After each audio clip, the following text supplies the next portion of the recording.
Hey guys, it's Mike here. You are watching In the Mix, and today we're going to carry on our FL Studio 12 basic series by showing you guys how to make a white noise riser. These can be great to build tension or release in different sections of your song, and we're going to split it into three sections. The first section will be finding a white noise using FL Studio, so this will sound like this. Part 2 will be filtering this noise so that it falls and rises the way you want to in your track, like this.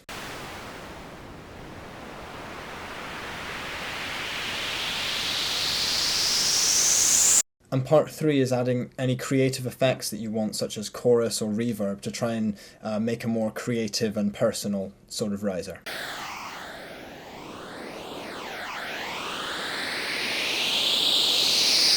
I'm going to start by simply showing you guys how to do it, and then afterwards I'm going to go into a little bit more depth for those of you that are interested in knowing why the effects shape the sounds in certain ways. The reason we're doing this tutorial is because it's highly requested, but also because one of the songs we were mixing this morning from our unreleased EP, the white noises were very critical in building tension in the track, and I thought that I'd show you guys the sort of thing I was doing to create those. So let's get straight into this tutorial. So I said that step 1 was finding a white noise. So there's several ways to do this. You can use FL Studio stock plugins, so if I just insert a new plugin, I want to find the 3x OSC. It's a very simple synth. And what you want to do is turn all of these onto dice, and this will just create a white noise, like this. So that's one type of white noise. I'm going to show you a few different ways to find a white noise. One will be using a different synth called Serum. And if you turn off the oscillators, you can see that there's a white noise section down here. And there's all sorts of different white noises that you can choose.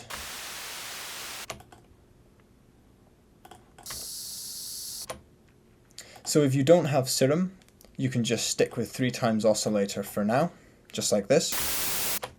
And what you want to do is print this out so that you just have a waveform. So if I make a new pattern, I'm just pressed F4 to create a new pattern, or click up here. I'm just going to call it white noise. I'm going to call it MIDI. I'm just going to paint that pattern there. I'm going to make it 4 bars long, and I'm going to send the 3x oscillator to channel 2. I'm going to name that by pressing Ctrl and L together. Now I'm going to bring up the piano roll by clicking there and clicking for the piano roll. I'm going to select any note because they will all be the same pitch. And I'm just going to make this note really long. There we can see that it lasts the whole 4 bars. And if I press play, that's what you get. Now what I'm going to do is record this out so that I just have the audio. So I'm just going to right click and drag so that I have just this red area selected. Then on the mixer, I'm going to click down here, which is the button for ARM disk recording. And I'm going to go to the top left hand corner of the mixer, disk recording, render to wave file. Leave the settings as they are. And now what I have is I have just the white noise as a wave file. There's no MIDI information anymore, so I can now delete this white noise generator. It's not important anymore, and as you can see, I'm left still with the sound.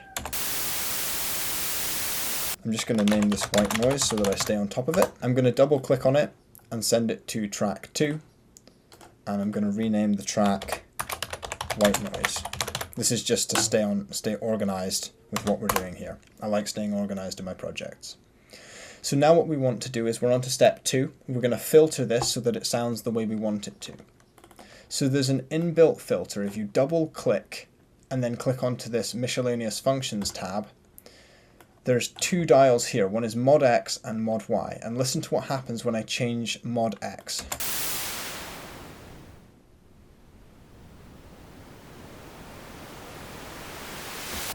You can see that it falls and rises. And I'm going to explain what this is doing later on at the end of the tutorial. And then mod Y changes sort of the intensity, but I'll explain that later as well. That sort of thing. So what I want to do is I want to be able to control this so that it falls or it rises the way I want to. So I'm going to right click on it and select Create Automation Clip. I'm going to go back to Mod Y this time, and I'm going to right click, select Create Automation Clip. And now what these are going to do, these are going to control these two dials. So if I make this automation clip go down, you'll see that the dial will move to the left-hand side, just like that. That's a bit useless, but if I move it a bit further over, you'll see that it'll go over.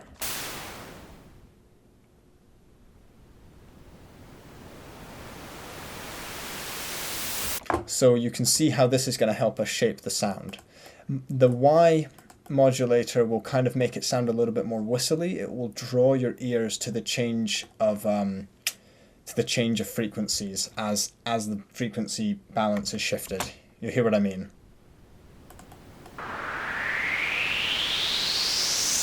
You want them to fall slightly and then rise. Others you just want to rise from the start. So if you have one that's rising, that starts from nothing and rises, it will sound like this.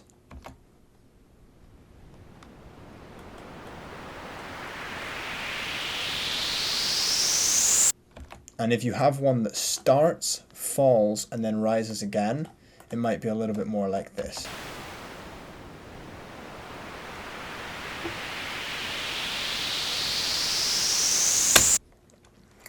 So that's the filtering section done, which was part 2. Now part 3 is shaping this sound so that it fits in a mix or becomes a little bit more creative. So what I tend to do each time is that I select an EQ plugin. In this case, I'm just going to use Parametric EQ2. This isn't my go-to EQ plugin, but it is free and it comes with FL Studio, so you all have this. And all I'm going to do is simply take down the low end a little bit, because it kind of builds up quite a lot of rumble without the EQ. With the EQ,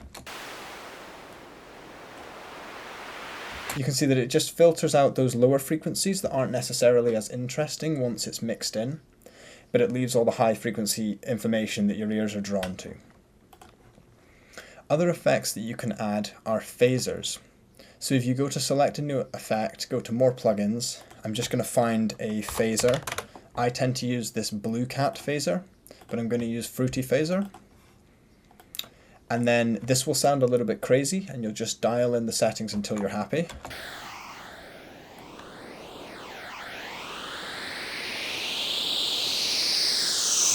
It's a little bit crazy, maybe find a different preset. I'm going to go for phaser.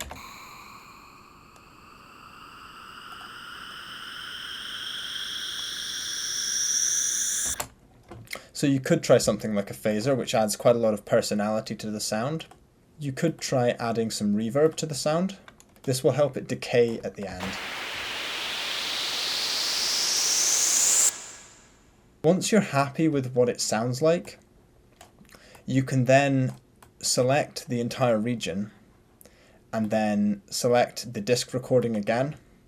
Go up to here, go disk recording, render to WAV file. You can drag and drop this around your project as needed, and that's what I do. One of the most important aspects is which white noise you actually choose. Some of them have a lot more high end, some are very S-y or very whistly, and they all have different personalities. So trying to find the one that fits best with your track can sometimes be a little bit of a challenge, but it's also a creative challenge. It's fun. That's what we do.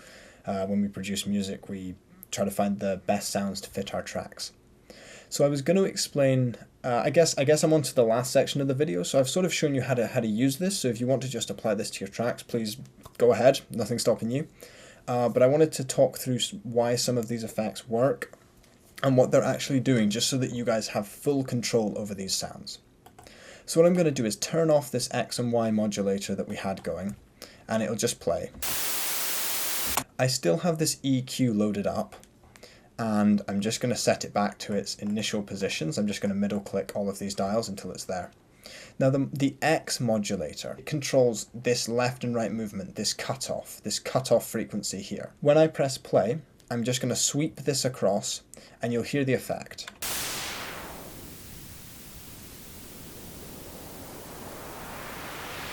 It had a very similar effect to the X modulator here. You can see that as it increases, more and more high frequency information is added to the sound, and that's what gives you that feeling of the riser actually rising.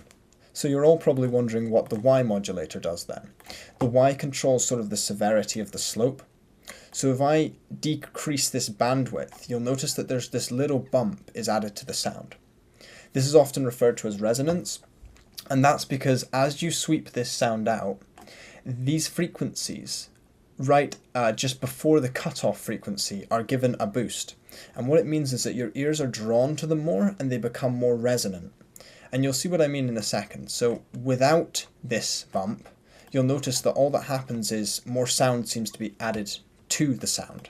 I'll try and explain this by just showing you. If I take the bandwidth down and increase this resonance, you'll notice that it will sound a bit more like wubby.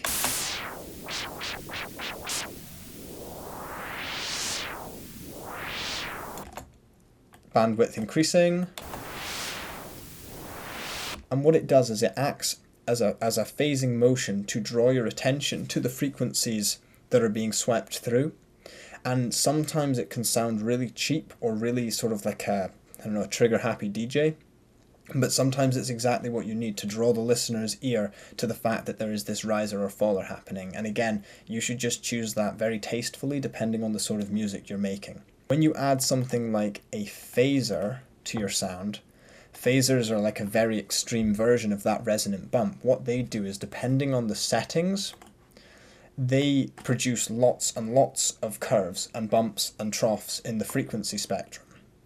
So they'll have lots and lots of little bumps and troughs all up and down like this, many layered on top of each other, and then they will be sweeping side to side and up and down through the frequency spectrum to give this really cool psychoacoustic effect of the sound being panned and swept across the spectrum in your ears. So the phaser is a really cool way to enhance that resonant feeling, but in some tracks that can seem really, really cheap, but in other tracks it might be exactly what you want to enhance the sound. So I do have some other sorts of risers. Some of them are in the sample pack we've released, and some of them were made using Serum as well. And these are sort of more creative. Some of them are more tuneful, maybe not the right word, they're a bit more musical, I guess. And if anyone wants a tutorial on how we create those risers using Serum that maybe sound a little bit more professional, just please leave a comment down below because I'd love to do that tutorial as well. This was obviously just an FL Studio Basics tutorial, so I wanted to do it just with FL Studio stock plugins. So I hope this sort of helps those guys who've been asking how to create these white noise risers, and if there's any other FL Studio Basic tutorials you're looking for, just please leave a comment down below. For now, I'm just going to get back to working with Brad on all this original music that we're about to release, and I really, really cannot wait to share all of that with you guys. If you've heard any of our other releases, this will be quite a step up from what we've been working on, and well, we really just can't wait to get it out there. Thank you very much for watching this tutorial. See you next time. I don't mind because she's a pretty little bird. Yeah, baby, you and me can fly away, floating through the clouds.